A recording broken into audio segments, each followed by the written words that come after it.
Okay, terima kasih abang. Scan QR code. Abang dah support jualan amal. So scan QR code ni, dia akan pergi ke WhatsApp macam ni. Okay. Nanti dia akan ke laman web ni.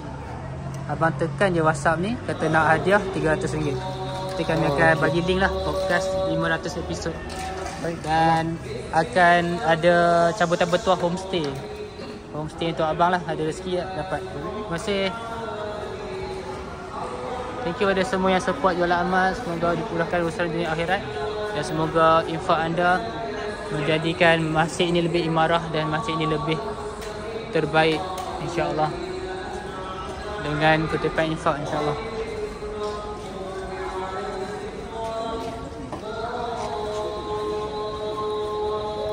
Jemput rasa.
Ini pedas. Pedas sangat.